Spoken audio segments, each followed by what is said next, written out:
Hello and welcome to a WFL Breakdown. I am your host, one of the leadership team in the WFL, Coach Winuvas, and I'm here today to talk about our modified off-season regimen program points awarding to a certain extent, revolving around RFAs, around free agents in general. I'm going to have two spreadsheets, I should say, up here shortly. One is our old system we used to use, and I'll go through it in brief detail. And then the new system, I'm going to flip over so you can see what the new system looks like and kind of explain why we're doing what we're doing. First things first, though, let's look at the old system, and let me zoom in a little bit on it. Let's see here. There we go. Oh, too far. I'm not that blind. I'm not that blind. All right. So right here, what you see, and I pulled this up for ease of reference because you're going to see how big the change is between the two awards that we give for ORP value. In our old system that we changed actually right at the start of this season, in that system it was tiered based on overall. And if you lost an overall player from 91 to 99 overall, you gained 5 points. If you lost someone from, I believe it was 85 to 89, or 85 to 90, or 86 to 90, it was 4 points. 81 to 85 was 3 points. 76 to 80 was 2 points. 71 to 75 was, or 70 to 75 was 1 point. And anybody below that was 0 points. And we took a look at that, and it was a brand new system when we implemented it last year, or last Madden year, I should say.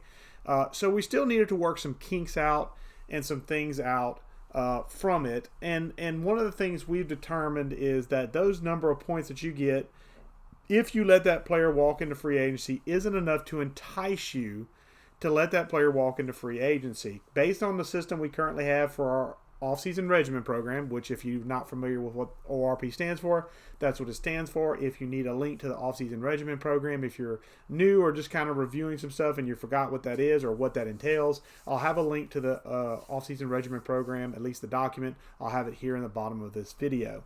Under the old system, and again, this is the old system, really, truthfully, if you're the 49ers and you have Nick Bosa on the 50% list, you're going to sign Nick Bosa. There is no doubt.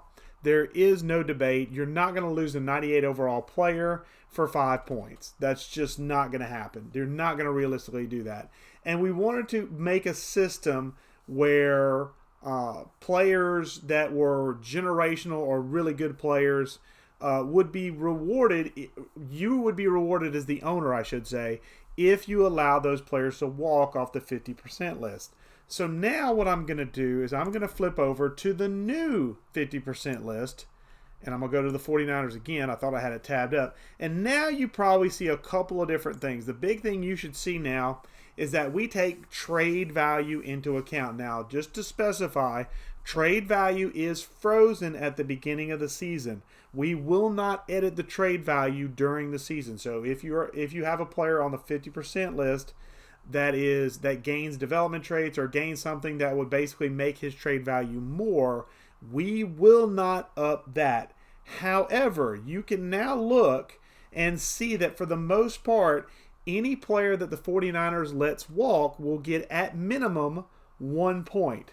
We have decided to do away with the tiered system of basically anybody under a certain overall. We've done away with the overall system in its entirety. And what we're doing is we're taking the trade value based on Neon Sports, which takes into account a whole lot of different variables, such as age, development trait, years left on contract, things of that nature, and basically equates it to a number. And that's the trade value we use, the value number we use to determine whether or not a player, if it's a fair trade or not, from the trade committee side of it. We're now using that number also for ORP values. So you can see now Nick Bosa, instead of being only worth 5 ORP points, he is now worth 37 points.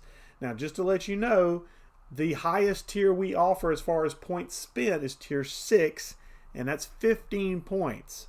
So you could essentially, if you wanted to, use our highest tier option of 15 points twice and still have points left over for Nick Bosa. Now, obviously, the higher tier points is for certain positions and certain things that fall into play. More than likely, you're not going to use those 15 points. But I want to illustrate to you as I kind of come back on camera. I'm going to bring that chart back. But I want to illustrate to you why we're doing what we're doing. It's kind of phase one of a plan we have to implement to change some of our 50% rules. We're talking in leadership, and this is kind of an advance notice thing for everybody as part of this video. We are thinking about reducing our 50% plus one rule to 25% plus one. That's to basically make free agency a more viable thing while still keeping it fair across the board for those folks that may have a bunch of free agents to sign, but then they'll have to be a lot more picky and choosy about who they pick up and sign. Pip, go on.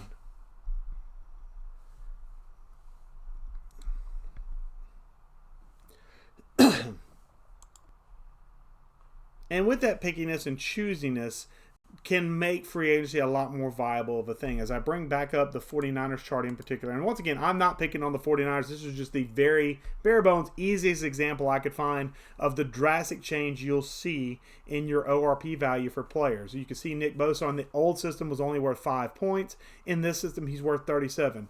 Now as an owner, if you decide to not re-sign him, and he re-signs with another club, which is highly likely given the fact that he's 98 overall, he's in the peak prime of his career, you get rewarded for letting that player walk with a prime number of ORPs, or off-season regimen points, or program points, and you get to determine, you basically can take Nick Bosa and turn him into improvements for either maybe your entire, a bunch of players on defense, or maybe you want to improve the offense. It does give you a lot more strategy as a reward for letting those higher overall players walk, or those players that are worth more, I should say. Not necessarily higher overalls, but those high value players walk. Now, obviously, not everybody's going to have 37 points to their name. Everybody's going to have varying degrees based upon trade value. But I want to scroll, I'll scroll to my team real quick as I try and kind of kill some time here. And I'm going to bring it up as well. I'm going to bring up the Texans. You can see I have quite a number of players on my board. In fact, one of them's not even there yet, and that is Marquise Brown, who I acquired via trade. But you can see Laramie Tunsil is older. He's 29 years old.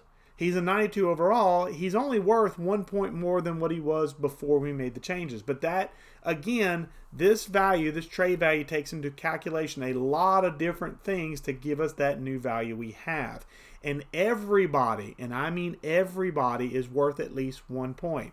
So even those guys that you never would consider signing anyway, like for example, I'm not going to re-sign Kami Fairburn. I'm not going to re-sign A.J. Cann. I'm not going to re-sign Justin Britt. If those guys are picked up in free agency by any team that's a user team, at least at this point the rules state user team, but with us at this current time as of recording having so many CPU teams, we're letting any team that signs those players, essentially you get rewarded for points. Under normal rules, it has to be a user team that signs it and not yourself. But with the current state of our league having multiple open CPU teams, we're allowing any team that signs those players that you don't sign off the 50% list, you acquire those ORP points. So essentially, if I let Laramie Tunsil walk and someone signs him in free agency, I get 6 points towards my ORP. If I let Montez Sweat walk, who is a very good player, but unfortunately not worth a whole lot in trade value, mainly because of his age, his overall, his development trait, things of that nature, all affect that trade value, which affects his ORP. So in this system, I do suffer a little bit because in the old system, this guy, Montez Sweat, would have been worth 4 points. However, in this system, he's only worth 3. Actually, no, he would have been worth 3 in the old system. So I don't gain or lose anything there. But I do gain at least 1 point for every single player on this list if they're signed by another team. So that's something we're trying to basically make free agency a lot more viable. And the way we can make it viable is to give GMs an honest-to-goodness choice. Do you want to devote that cap space to a player that is potentially a guy that you want to build as the cornerstone of your team, offensively or defensively, or are you willing to let him walk and potentially build up maybe 5, 6, maybe even 7 players as far as their attributes, build those players up a little bit so you can kind of basically committee rise up to build up that for that one player that you lose that's a significant loss. Joey Bosa would be a significant loss to the 49ers. I'm not saying that the 49ers would still not sign or would still not sign Joey Bosa, given the fact that they get 37 ORP points if they let him walk in free agency. But now that choice is a lot tougher, and that's the goal we want to make. We want to make the reward worth the risk. And we feel like with this system, with changing the ORPs to equate to trade value, and it's a simple calculation. I'll go over it real quick. Essentially, you take the trade value, you divide it by 100. So 602 divided by 100 is 6. 361 divided by 100 is 3. Okay, that's the way this mechanism works.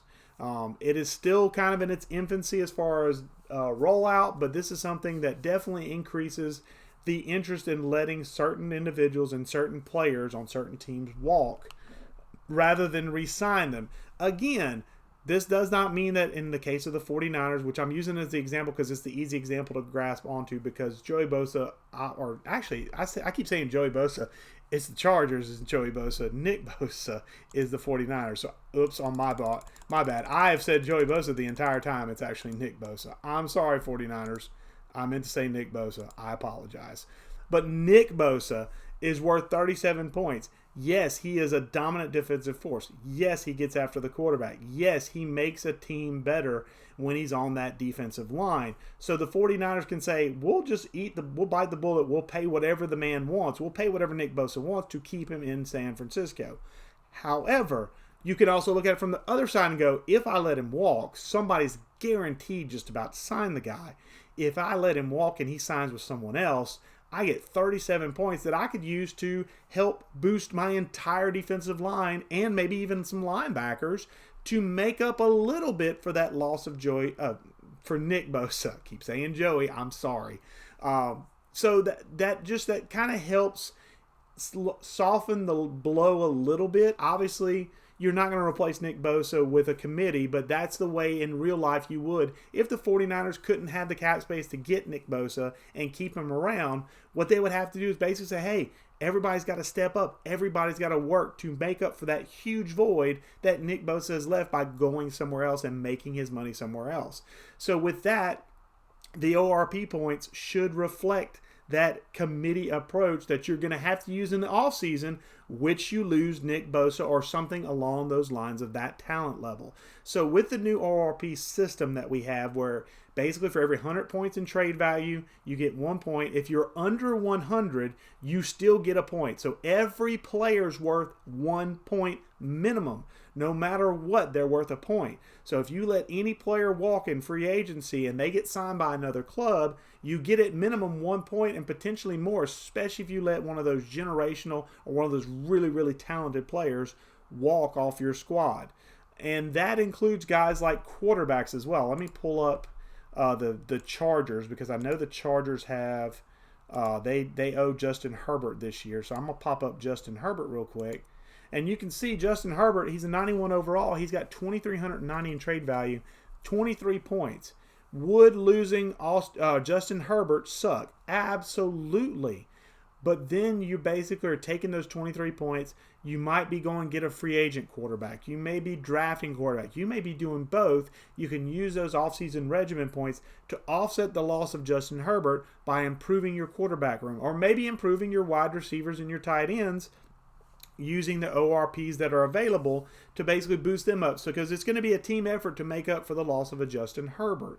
Yes, Justin Herbert was great for your squad, but hopefully with this number of points, you might consider letting him walk and not paying him the $40 to $50 million he's going to ask a year in order to get those points, so that way you can use those points to spend on improving whatever quarterback comes in next, whether it's a veteran, whether it's a young guy, whether it's a little bit of both, whatever you decide to do. We want to make it to where you have a choice that actually has good consequences and bad consequences. In the old system, honestly, nobody would let a player like Justin Herbert walk. Nobody would let a player like Nick Bosa walk. With this system, you still might not let them walk, but now you can make a choice that actually can benefit you if you do let them walk. And it's now a much tougher decision, maybe not so super tough for some people, especially people that are fans of their squads, like a Nick Bosa, like a Justin Herbert. If you're a fan of the Chargers, if you're a fan of the 49ers, maybe you don't let those guys go because you're a fan of that.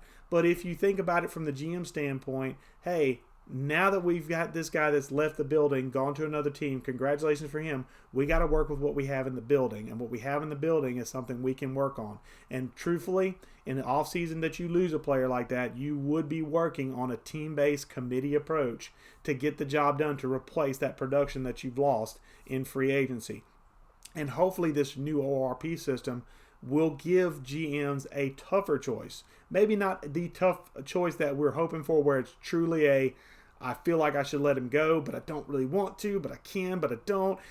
But at the very least now it's a lot more worthwhile to go and look at Nick Bosa or Justin Herbert just as examples, kind of fringe examples, but examples nonetheless, and go, yeah, I really would like to sign him, but I also wouldn't mind those points to build up a bunch of players that I might be drafting the following year, that I might be picking up in free agency the following year, and using those guys to circumvent the loss of a guy like a Bosa, like a Herbert, like a Mahomes. I'm just kind of throwing out big names out there. And obviously not every free agent's going to have big name attached to it. And another thing with this program is veterans, once you get above the age of about 30, their trade value kind of starts to plummet. So you see those numbers kind of drop drastically. So guys that are veterans, you may not be able to trade them, or if you trade them, you're not going to get near as much. You may just go ahead and do what they do in real life, unfortunately, and cut them to save the cap space. All of these things we wanted to make more of an impact in Madden, because really Madden is still well behind the times in how they deal with the cap and its implications. Sure, we have rollover cap now, and that's great and that's good, but it's still well behind the times of where we need to be from a realism standpoint compared to other sports titles like your NBA, like your MLB The Show, like NHL, even though NHL series, even though that series has been stale for at least half a decade, if not longer. That series is still well ahead of the curve as far as doing salary cap stuff, and it's still missing some stuff because, of course, it's EA. But we wanted to integrate this system in an effort to go ahead and maybe move towards going to a smaller pool of available signings to make it even tougher for you as a general manager to make those tough decisions. Because really, with the way Madden is as far as cap, you can get out from under cap hell really quick. Even if you're the Saints, you can get out from cap hell really, really quickly. And so in realistic terms, that wouldn't be the way it would work. You'd have to suffer for a year or two. So we're hoping to mimic that with some of these tough choices for re-signs that we plan on implementing, but it's not in the official yet. The game plan is we're talking about going down to 25% plus one instead of 50% plus one. Same rules apply, except instead of half your players, it's a quarter of your players you can re-sign, plus the franchise tag, to make that choice even tougher. And then the ORP points on top of that to give you that extra reward if you decide to let one of those great players walk just because either A, you can't afford him, or B, you want the points for him, or C, it's just you've got other players that you want other than this big-time talent, this big-time trade value guy, so you're willing to let him walk and keep another guy, so that way maybe you can build that player up over a longer span. I hope this kind of helps break down the ORP points award system that we're using in free agency starting this season and moving forward. Be aware that we might make tweaks to it, but for right now, this is the way it's going to be for this season. As we see how it works and develops over the upcoming seasons, we might tweak it in the future. But for right now, this is the way the system's going to work. Check out your team's signing sheet for any info as far as what their trade value is, what kind of points you get from ORP if you let that player walk in free agency, and make sure that's part of your decision-making process, because it can affect how you develop future talent, especially those guys that we just drafted in this rookie draft class that we had a couple of weeks ago. It feels like it's been like months ago, but it really hasn't been that long ago. It's been a month and change. We've been really moving through the season, and I really want to applaud guys for doing the scheduling side of it. But hopefully this explains that process. If you're still confused, if you're still kind of in the dark about what's going on, please feel free to DM myself or a member of leadership. We'll be glad to kind of talk you through the process. But I wanted to bring this video out so that way we could actually have a process online, so that way you can look it up and find that information for yourself. This has been a WFL breakdown on the ORP points award process for free agents from season 4 going forward. Hopefully you've enjoyed the content. Hopefully you've gotten something out of the content. If you have, leave a comment. Let us know. All feedback, good and bad, is appreciated. I am Coach Winuvas, one of the leadership team here in the WFL, And that has been a WFL Breakdown. Until next time, guys, I will catch you later.